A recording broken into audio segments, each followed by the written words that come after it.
कि फिर से बिहार में बाहर आ गई मोदी नीतीश जी के सरकार आ गई।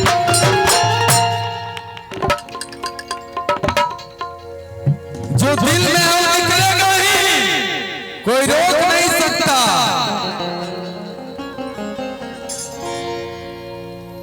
गृह मंत्रालय सम्राट चौधरी जी के पास पहुंचल,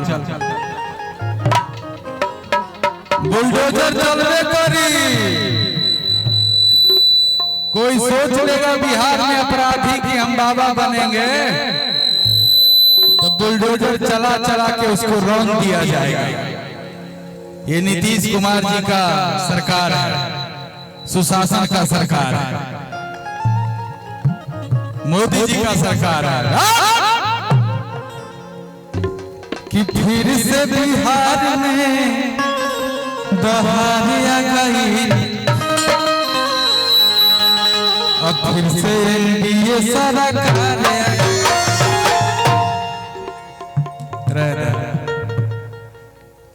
ये तो जरूरी है ना, दिल से भाव निकलता है, क्योंकि बिहार में जो अभी चल रहा है, बिहार को सुरक्षित रखना है, देश को सुरक्षित रखना है, तो मोदी जी चाहिए।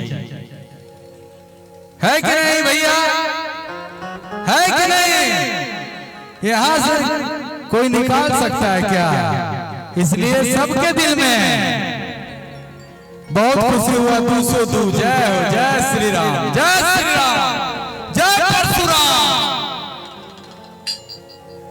आज देखिए मंच पे सृष्टि भारती जी इतनी अच्छी कलाकार, मोनू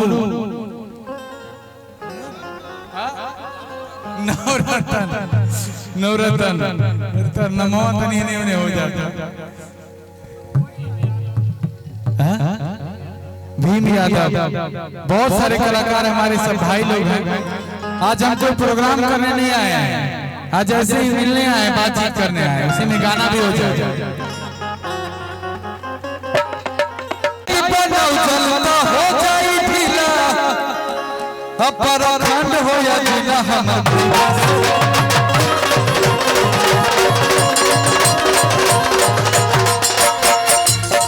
भैया भैया कि करम दम जिनथिया उतारी, के करम दम जिगरी रतारी, कि बड़े बड़े पहले नकीला कर पहले। इस गाना पे हमारे छोटे सरकार अनंत दादा भी गमछा लहराए, से गर्मी आता है। बिहार में गर्मी ऐसे नहीं बढ़ा हुआ कि टाइट बनाओ चलता हो जाए ढीला अपराखंड हो या जिला भूमि।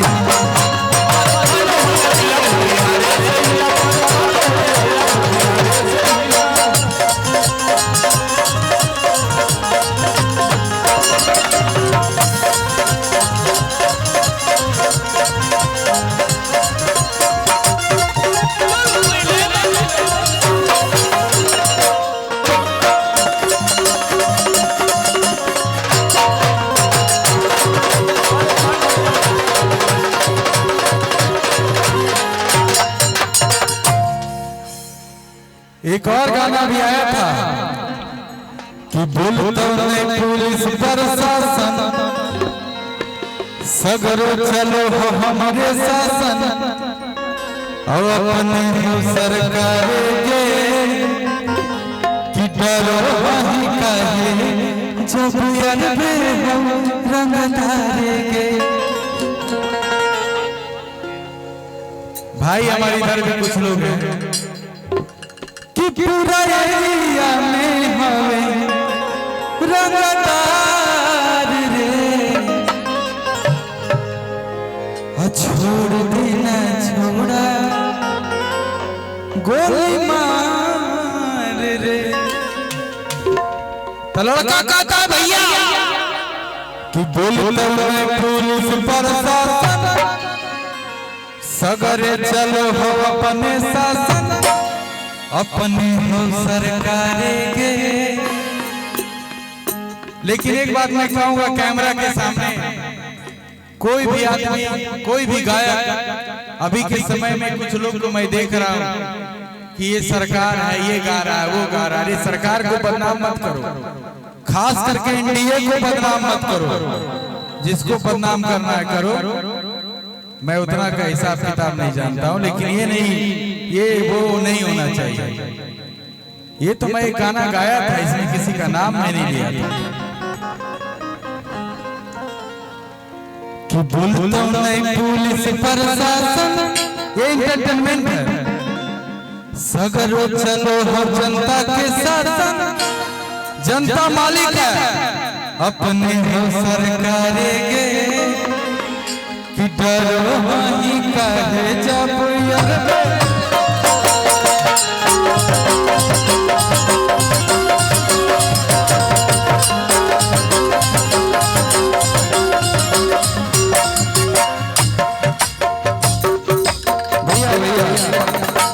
साउंड ठीक नहीं, हम गाना ज्यादा नहीं गा पाए। बस एक गाना हम गाए थे भैया कि पहचान गमछिया। गमछी किसके किसके पास है, तेरे हाथ में ले लिया हो। हाँ, अभी एक गमछी मुझे भी देना जरा, एक गमछी लावा अरे यूपी बिहार के गुमान गमछिया। अभी देखे होंगे मोदी जी गमछी लहरा रहे हैं चारों तरफ। ये बिहार का सम्मान है गमछी, हम पहली लहरा दिए हैं इसीलिए कि देखने में तुमको भले गवार लगते हैं कि तोरा का पता भाई गमछिए से और हम तो ईमानदार लगते।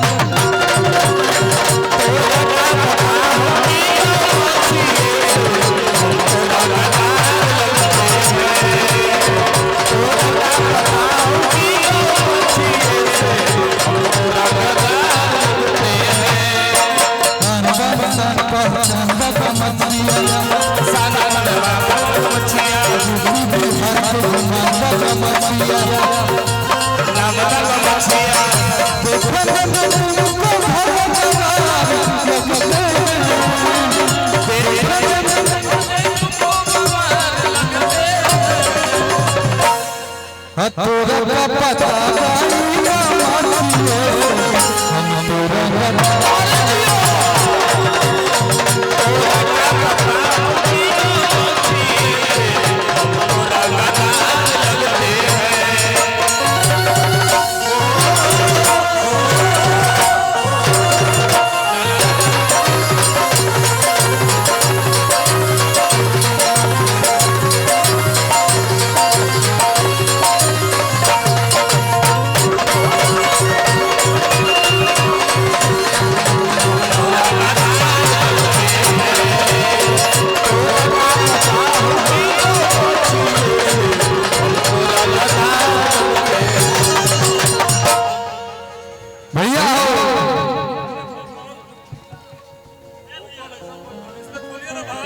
भोकल खोलिए साउंड वाले भैया, भैया के भाई भैया के माइक में भोकल खोलिए, खोलिए।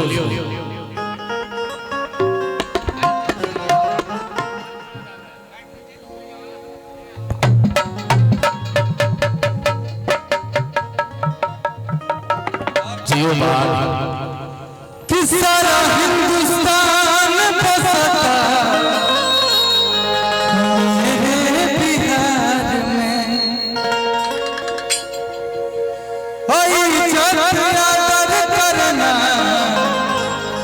मेरे संस्कार में। आज भी बिहार, यूपी, झारखंड के लोग किसी से भी मिलते हैं तो पैर छू के प्रणाम करते हैं। ये हम सबका संस्कार है कि बाल के पगड़िया जब चलेगी पगड़िया लगेला से